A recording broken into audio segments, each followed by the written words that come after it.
உங்களுக்கு chicken taste வேணுமா? ஆனால் நீங்கள் வந்து வெஜிடேரியனா? அப்போது இந்த வீடியோ உங்களுக்காக தாங்க. மறக்காமல் ட்ரை பண்ணுங்கள். சோயா சங்க் ரோஸ்ட் இன்றைக்கி எப்படி செய்யறது பார்க்கலாம்.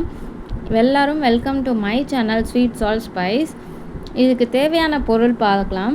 1 கப் சோயா சங்க், ஒரு மீடியம் சைஸ் வெங்காயம் பொடி பொடியாக கட் பண்ணிக்கோங்க, ஒரு தக்காளி அதையும் குட்டி குட்டியாக கட் பண்ணிக்கோங்க, 1 இன்ச் இஞ்சி, அதை நீங்கள் கிரேட் பண்ணி வச்சாலும் சரி, இல்லை குட்டி குட்டியாக என்ன மாதிரி கட் பண்ணாலும் ஓகே தான். அதுக்கப்புறம் நம்ம ஒரு கிரவுண்ட் பேஸ்ட் மசாலா அரைக்க போகிறோம். அந்த பேஸ்ட்டுக்கு தேவையான இன்க்ரீடியன்ஸும் நான் இப்போ சொல்கிறேன். ஒரு மீடியம் சைஸ் வெங்காயம், ஒரு மீடியம் சைஸ் தக்காளி, 2 வரமிளகாய், 1 டீஸ்பூன் சோம்பு. இதை 4 மிக்சர் கிரைண்டரில் போட்டு அரைச்சிக்கோங்க. எனக்கு இன்றைக்கி ஒரு புதினாவும் மல்லி இலையும் வீட்டில் இருந்துச்சு, அதனால் நான் 2மே ஒரு கைப்பிடி போட்டிருக்கேன்.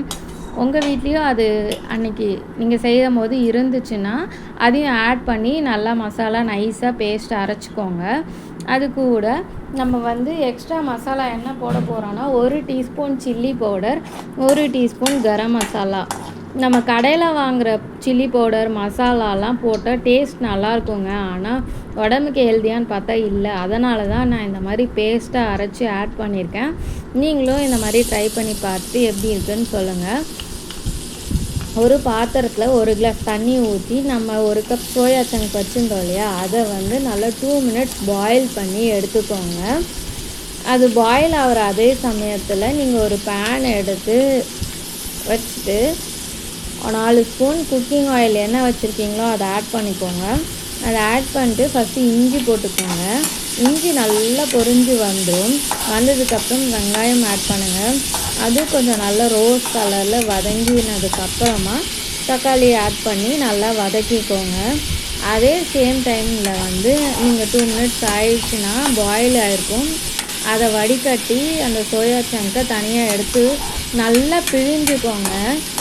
இதை வதக்கி நம்ம ஒரு சைடில் பண்ணிடலாம். ஏன்னா 10 மினிட்ஸ் தாங்க ஆகும் இது செய்யறதுக்கு. நல்ல ப்ரோட்டீன் ரிச்சும் கூட, அதனால் உடம்புக்கும் ரொம்ப ஹெல்தி. நீங்கள் அடிக்கடி ஸ்நாக்ஸாக கூட இது பசங்களுக்கு செஞ்சு கொடுக்கலாம்.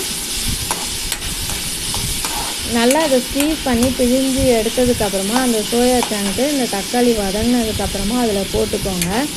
போட்டுட்டு நம்ம கிரவுண்ட் பேஸ்ட் அரைச்சி வச்சுருந்தோம் இல்லையா, அந்த மசாலா அதையும் ஆட் பண்ணிவிட்டு 1 teaspoon chilli powder, 1 teaspoon garam masala, தேவையான அளவு உப்பு போட்டுட்டு ஒரு 1/4 டம்ளர் தண்ணி ஊற்றி தட்டு போட்டு மூடி கொதிக்க வச்சுக்கோங்க. நல்லா ஒரு 5 மினிட்ஸ் சிம்லே வச்சு கொதிக்க வைங்க.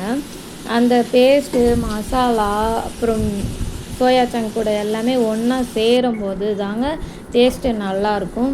இதை எவ்வளோ தூரம் இந்த சோயா சங்கை வந்து பிழிறீங்களோ தண்ணி இல்லாமல், அவ்வளோ தூரம் மசாலா வந்து அதில் ஆட் ஆகும். இல்லாட்டி வெறுமையாக அந்த சோயா சங்கை சாப்பிட்ற மாதிரி இருக்குங்க. எங்கள் ஊர் சைட்லாம் இதுக்கு பேர் வந்து மீல் மேக்கர்னு சொல்லுவாங்க. நம்ம வீட்டிலலாம் என்ன சொல்வீங்கன்னு மறக்காமல் கமெண்ட் பண்ணுங்கள்.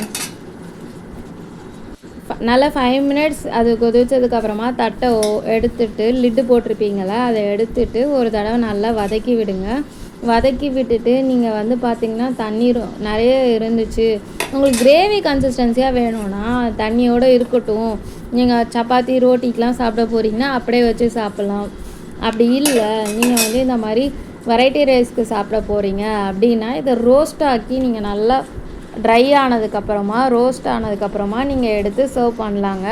டேஸ்ட் ரொம்ப அட்டகாசமாக இருக்குங்க.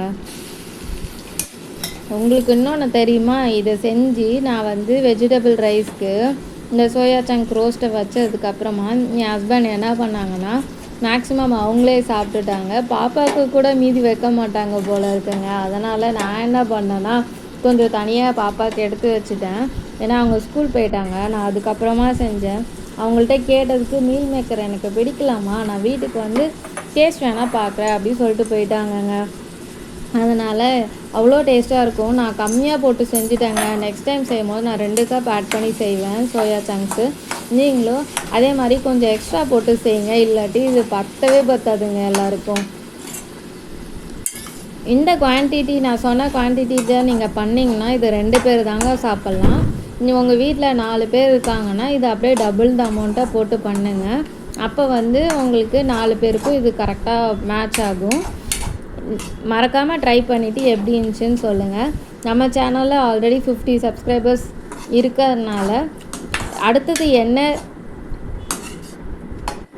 என்ன ரெசிபி போடலான்னு நீங்களே கமெண்ட் பண்ணுங்கள். நீங்கள் எது மேக்ஸிமம் வருதோ அந்த கமெண்ட்டு, இல்லை ஒரு கமெண்ட் வந்தாலும் ஓகே தான். யார் என்ன கேட்டாலும் நெக்ஸ்ட் டைம் அந்த ரெசிபி ட்ரை பண்ணுறேன்.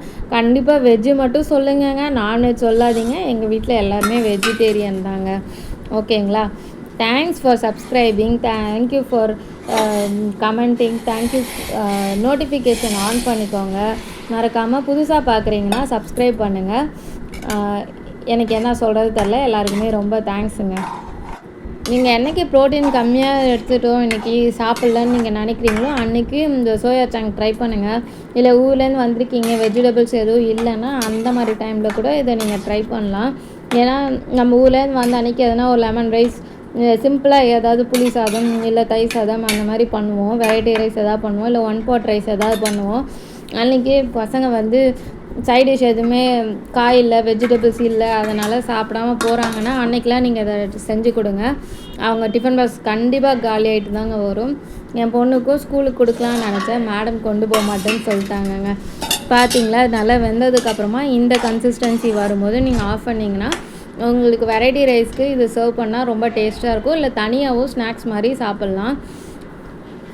நீங்கள் நல்லா கிரேவி கன்சிஸ்டன்சியில் இதுக்கு முன்னாடியே கொஞ்சம் ஒரு 1/2 டம்ளர் எக்ஸ்ட்ரா தண்ணி ஊற்றி ஆட் பண்ணியிருந்தீங்கன்னா அது 5 மினிட்ஸ் கழித்து சாப்பிட்டிங்கன்னா சூப்பராக இருக்கும். இதை சாப்பிட்டு நான் தாங்க ஆக்ஷன் காட்டுறேன் சூப்பராக இருக்குன்ட்டு. எதுவும் தப்பாக நினச்சிக்காதீங்க. தேங்க்யூ.